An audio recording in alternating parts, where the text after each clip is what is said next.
The big update that is out now for Gotham Knights is absolutely massive, simply because it really is clearly an attempt to steer things in a complete different direction. If you could drop a like on this video, it helps a lot, so I'd really appreciate it. But if you get to the end of the video and you say, well, I didn't actually enjoy it, then feel free to turn your like into a dislike. Now, the new update that was of course released yesterday adds 4-player heroic assault and a 2-player showdown mode. Now, why is this important? Well, to begin with, it's the first big update that actually adds something new into the game. Secondly, it adds a huge increase of replayability for the game, which we've seen with other games, specifically Marvel's Avengers, and it being one of the things that ultimately keep a game alive, as they then typically go ahead and continue to add new content compared to, let's just say, if people stop playing it. Although since this game has of course only just released, it's still a little far away, in my opinion, to still be going ahead and saying, well, you know, players are no longer playing the game. Now, of course, the 2-player feature, which is the showdown mode, is the online co-op mode, where players can confront the supercharged versions of the game's main DC villains, which include Mr. Freeze, Harley Quinn, Clayface, and Talia. Now, I've said it before, this game is not bad, but it's just simply not what fans were expecting. It's also no secret that this game took a huge U-turn after seeing the rise and fall of Marvel's Avengers. Now, this game was no doubt a live service game. Had Marvel's Avengers remained incredibly popular, then this game no doubt would have followed in that same direction of remaining to be a live service game, because the framework in that game, or should I say Gotham Knights specifically, makes complete sense to be a live service game. However, the main thing is, and let's be honest, we expected a Batman game initially, because there's no other Gotham Knights game technically out there where we can compare this to, so nobody almost knows what to expect or what to have expected. Now, for example, we're now in that position to where if they follow this into a sequel, let's just say, we know exactly what we liked versus what we didn't, so it's probably, or would probably be, a lot more tailored to the player as opposed to not necessarily winging it, but you get what I mean. At that point, we can actually then compare it to this first installment versus the second and actually pick out, does that game technically have a future, or can they just not get it right? That's really that simple way that I think fans would just respond.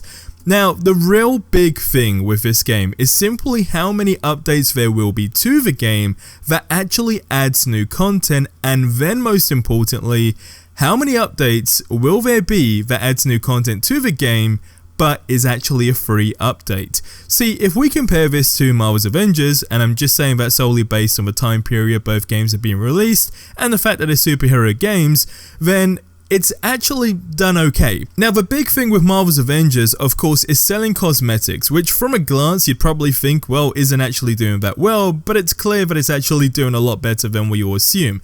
But the game has still been getting new DLCs, and had a huge update yesterday, which actually revealed some shocking info in the notes that they are still indeed working on adding new characters into that game, as well as enemies. So the point I'm trying to make here is that Crystal Dynamics' strategy with Marvel's Avengers, which makes sense, is what really is enabling them to still fund that game and add new content into that game for free, because there is that monetization aspect after it, which is you get the free DLC with a new character, which a lot of people are going to be hyped for, but then it's like, hey, here's a bunch of really cool skins that we know you absolutely want to see with this character. Go ahead and purchase it. And it's as simple as that, and it's clear that that's what a lot of people have been doing in the game. Now, could Gotham Knights do this, or could we actually see the complete opposite, to where they do add new content in the game initially as a free DLC or free DLCs, purely on the sole reason to just show how fun the content can be that they would go ahead and create and just put out into the universe, but then could they go ahead and begin charging for the DLCs? Now, it's incredibly common, and of course, if they don't have another in-game revenue strategy, such as buying skins, etc., then it might be a logical thing to actually do, although I hate to say that, but it's one of those things that I guess you could say would keep the lights on for the game. I guess the point I'm trying to make here is, though the game has had a very big backlash, It's not the worst game, and it's actually enjoyable. As a fan, what I don't want is for it to be put aside to where the servers are left on now, because of course we have the 4-player co-op, we got these showdowns as well, but then eventually the game just gets no new content and that's the end of it. But as I say, the servers just remain on. Now, as I said, Marvel's Avengers got some massive news, which showed that they're actually still pursuing with that game, so could this really be the element on, okay, there is some competition between the whole Marvel and DC games world? Now, of course, the whole big aspect was when Gotham Knights released is the fact that they made a very big mistake, and the very big mistake was not the fact that the Gotham Knights game was a bad idea as a whole, because the whole concept of it is actually interesting, but I guess one thing there we didn't really expect, because if you go back to the initial teasers, and again, this is like going back to before we knew it was a Gotham Knights game, and before, well, it was around that time when they were doing all the redacted and the hours, etc. So we actually initially thought it was going to be a Batman game, but then when they revealed it was Gotham Knights, we still actually had the Batman teasers. So what was a really bizarre thing at that point was, oh, okay, is this technically a new installment? But then is there going to be like a teaser at the end to where it's like, oh, okay, is the next, sequel to this game actually going to have Batman? Is Batman going to make an appearance in this game? Is it still the characters we love just taking a different turn? I guess that's what we all thought. And then it was like, nope, Batman is completely dead, and that's as far as that goes. These guys are now in charge of basically dealing with what's left. And that was, I think, the big thing where it's like, okay, it's like the story isn't bad, it's just what a lot of people were really, really excited for instantly gets shut down in the game. And it's like, nope, that's not actually happening, but here you go, here's the story, Batman is no longer here, and here are the characters that need to figure things out and actually work as a team.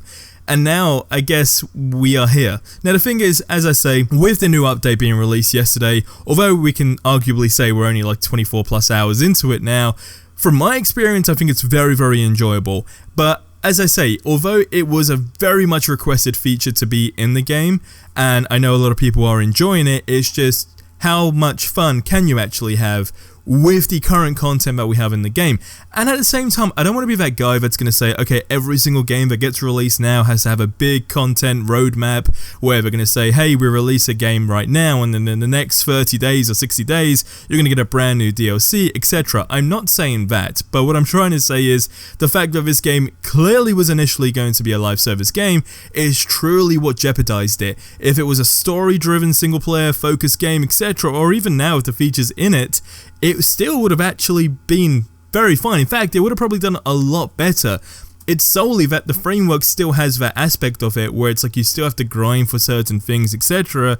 And I think that's really what's sucking a lot of players out of it, in my opinion. Though, still, it comes down to a personal preference. And, from my experience so far with the game, I feel like I'm at that stage now where I can probably actually critique it in terms of a score. There's a lot that could be changed. So I'm very much still on the fence with that. But like overall, if we're not going on that ranking system, I think it's a great game that I'm still going to go ahead and play until I just simply get bored of it. And that's as far as that goes. But as I say, Marvel's Avengers got some huge news yesterday. You want to check that out on screen right now because it is absolutely massive.